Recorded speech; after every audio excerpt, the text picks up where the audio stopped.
النهارده بقى هوريكم ازاي تعملوا بيتزا السيفود احلى من اللي احنا بنشتريها من بره. طبعا هنعمل بيتزا السيفود بالجمبري. هتوفروا بقى فلوسكم بدل البيتزا بتاعه السيفود اللي بتجيبوها بقى من بره غاليه قوي، بتمنها هتعملوا 3-4. مش هنعملها بقى بصوص الطماطم العادي اللي بتاع البيتزا اللي نعمل بصوص الطماطم وبنحط بقى الجمبري عليها من فوق وخلاص.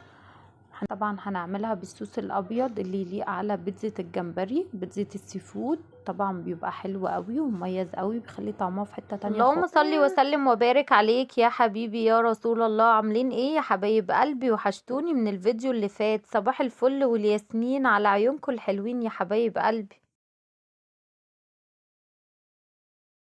بقالي كتير ما نزلتش فيديوهات، كنت تعبانة شوية بس الحمد لله على كل حال.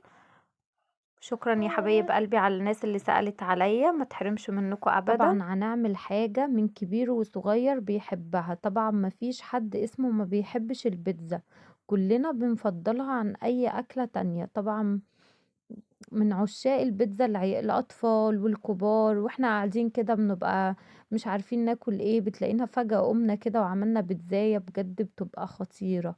يلا بقى يا حبايب قلبي نصلي على الرسول ونشوف عملنا بقى البيتزا اللي معانا اللي تفتح النفس دي ازاي. هنا بقى جبت كوباية مية دافية زي ما انتوا شايفين معايا، هنزل فيها دلوقتي بربع معلقة ملح، رشة صغيرة قوي، ومعلقتين من العسل. لو مفيش عسل عادي ممكن بديله السكر، مفيش اي مشكلة.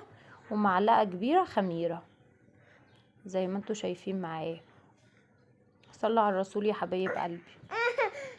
سامعين يزن بيقول لكم ما تنسوش اللايك. وهقلب بقى المكونات دي كلها مع بعضها لحد ايه، وهسيبها بقى على جنب لحد الخميرة وهنا بقى جبت بولة وهحط 3 كوبايات وربع دقيق بالظبط. هعيرهم معاكم كوباية كوباية دلوقتي زي ما انتوا شايفين.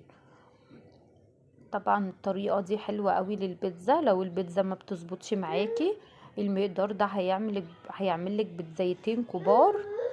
بصوا 3 كوبايات وربع بالظبط، تطلع حلوة قوي زي ما انتوا شايفين. وبعمل ايه زي فتحة تحتين كده من الجناب كده عشان ننزل دلوقتي بقى ايه بالخليط اللي معانا. الخميرة بقى ما شاء الله شايفينها اتفعلت ازاي، بصوا الفوران شايفينها ما شاء الله حلوة قوي.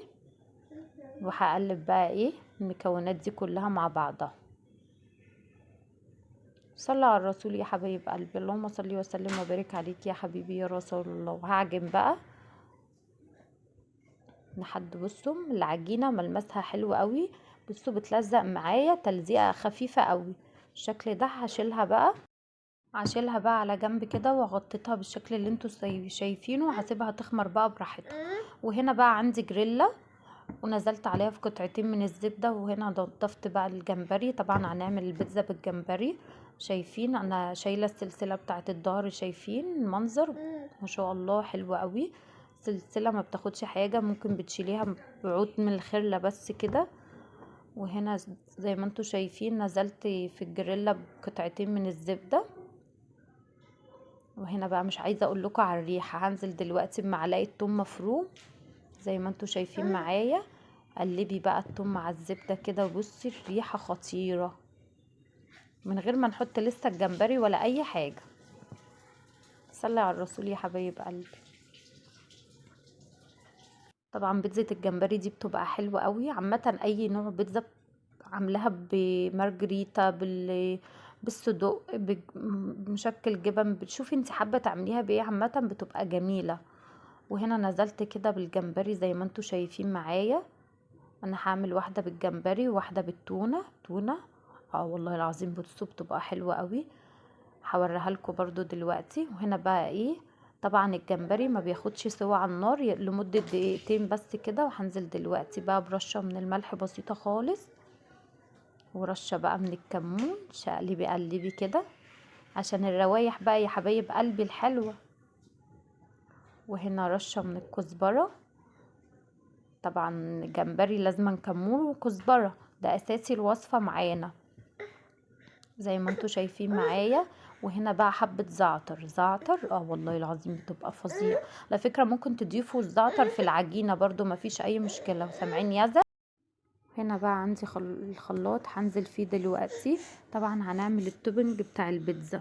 طبعا هنعمل الصوص بس ابيض، بدل الصلصة بتاعت البيتزا هنعملها بيضة. سميها زي ما انت عايزة تسميها يا حبيبة قلبي. عندي كوباية من اللبن، معلقتين من الدقيق زي ما انتوا شايفين معايا، 3 قطع جبنة مثلثات، اي نوع جبنة موجود عندك بتحبيها وتفضليها مفيش اي مشكلة، موجود عندك اعملي بيه.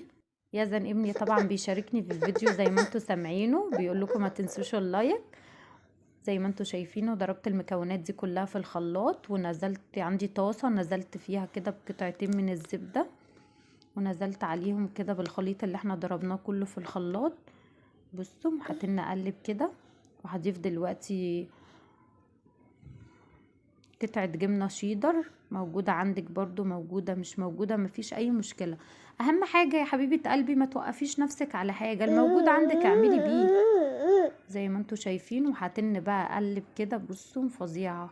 وهنا بقى نزلت بمرقة من مرقة دجاج عادي برضو مفيش مرقة مفيش اي مشكلة، حبة ملح وحبة فلفل هيقضوا الغرض يا حبيبة قلبي عادي يعني. وهنا بقى هنزل بالرشة من الملح ورشة من الفلفل ورشة من الكزبرة ورشة من الكمون. طبعا انا هضيف الحاجات دي كلها علشان طبعا فيها جمبري زي ما قلت لكم، حبة من الزعتر زي ما انتوا شايفين. هقلب بقى المكونات دي كلها مع بعضها لحد ما تبدأ بقى اللي هي تتقل معايا. طبعا يعتبر زي صوص البشاميل كده، بس احنا بقى مدلعينه شويه، بنقول التوبنج بتاع البيتزا. صوص ابيض عادي، تسميه زي ما انت عايزه تسميه عادي مفيش اي مشكله. ودلوقتي خلص معايا زي ما انتوا شايفين، بس القوام بتاعه حلو قوي. وهنا ما شاء الله شايفين العجينه خمرت معايا بصوا. وهنا بقى سبت العجينه قسمتها كده على طبقين وحطيتها في التلاجة والله عادي ممكن تسيبيها 2 3 في التلاجة زي ما هي ورحت رحت مشوار، ولما رجعت عملت البيتزا. بصوا بتبقى حلوة قوي وهي في التلاجة مفيش اي مشكلة زي ما انتوا شايفين معايا. هنا بقى لما رجعت جبت صينية وهضيف فيها رشة من الزيت بالشكل اللي انتوا شايفينه ده. وهنا بصوا ما شاء الله بعد ما طلعتها كده من التلاجة، فكرة بتبقى حلوة قوي اما تحطيها 2 3 في التلاجة لو انت مش مستعجلة عليها. لو انت مستعجلة عليها عادي اعمليها في وقتها. وهنا بفردها زي ما انتوا شايفين، وهخرمها بالشوكة كده، بس مش عارفة المقطع ده راح فين يا حبايب قلبي. وهنا بصوا المنظر. هاخد بقى من التوبنج اللي احنا عملناه كده وهضيفه زي الصلصة بالظبط، بس يعتبر عملنا صلصة بيضة بدل الصلصة اللي حمرا علشان ده بالجمبري. طبعا ما ينفعش نعمله البيتزا الجمبري بصلصة حمرا، ما ينفعش خالص زي ما انتوا شايفين. طبعا اللي باين الزعتر والفلفل والحاجات اللي هي باينه في الصوص الابيض اللي انتوا شايفين معايا. وهنا ضفت فلفل الوان، قطع من الفلفل الالوان والجمبري. طبعا الجمبري يدوب اخد صدمتين بس على النار وطفيت عليه زي ما انتوا شايفين. وهنا ضفت زيتون بقى، ضيفي الموجود عندك، بجد كانت حلوة قوي عايزاكم تجربوها. وهنا بقى طبعا دي هدخلهم الاتنين مع بعض في الفرن. عندي علبة من التونة صفيتها من الزيت خالص وعصرت عليها ليمونة كاملة، بجد بتبقى حلوة قوي. وبرده نفس النظام هضيف لها الصلصة البيضة اللي احنا عملناها. دي علبة تونة قطع بجد كانت فظيعة. هتقولي لي بيتزا بالتونة؟ والله العظيم بجد كانت حلوة قوي. هضيفها بقى زي ما انتوا شايفين كلها بالشكل ده، بجد حلوة قوي عايزاكم تجربوها. وهضيف دلوقتي بقى عندي ميكس من الخضار، فلفل الوان وشرايح طماطم بقى وشرايح زيتون، الموجود عندك اعملي بيه زي ما انتوا شايفين كده.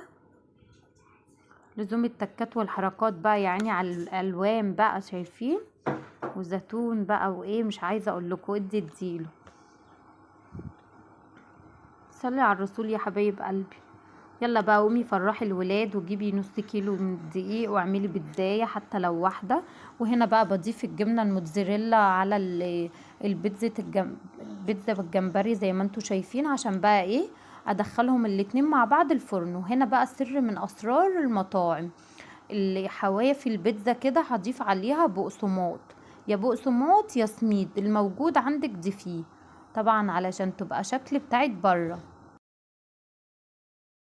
تضيفي بقى على الحروب بتاعه البيتزايه من بره كده البقسماط او السميد الموجود عندك، بجد بتديها شكل حلو قوي، وغير كده وكده بتبقى شبه بتاعه بره بالظبط.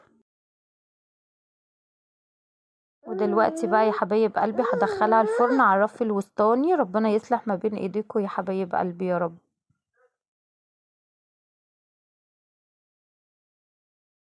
وهنا بصوا بقى، غمضوا فتحهم، بصوا الجمال عدى الكلام بجد.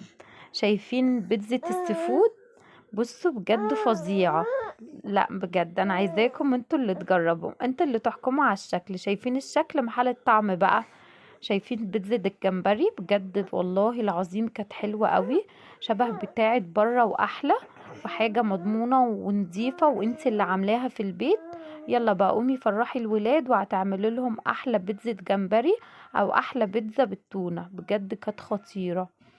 شايفين المنظر؟ بجد كانت حلوة بجد قوي، عايزاكم نفس الوقت تجربوها طعمها وتقولوا لي بصوا رايكم. انا لذيذ بعمل الحاجات لذيذ دي بجد، البنات اللي والله لسه لذيذ. مبتدئه، وانا عارفه يا ان رب انتوا يا كلكم حبايب قلبي شطار. تكونوا استفدتوا من الفيديو. شايفين المنظر حلو قوي. هي مش ناشفة ولا حاجة من الحروف، خدوا بالكم، ده هو بس البقسماط منشفها شوية، اعطيها شبه بتاعت بره. بجد انتي بتجيبيها من بره اصلا نفس الشكل. بصي يعني تعمليها في البيت نفس الشكل واحلى من بره بكتير، وبيبقى الطعم مميز عن بتاع بره يا رب بياما. يا حبايب قلبي تكونوا استفدتوا من الفيديو حتى لو بمعلومة بسيطة. ما تنسوش بقى اللايك والشير وتفعلوا الجرس عشان ينزل لكم كل جديد من فيديوهاتي. دعوة حلوة ولكم بالمثل. اشوفكم على خير في فيديو جديد. باي يا حبايب قلبي.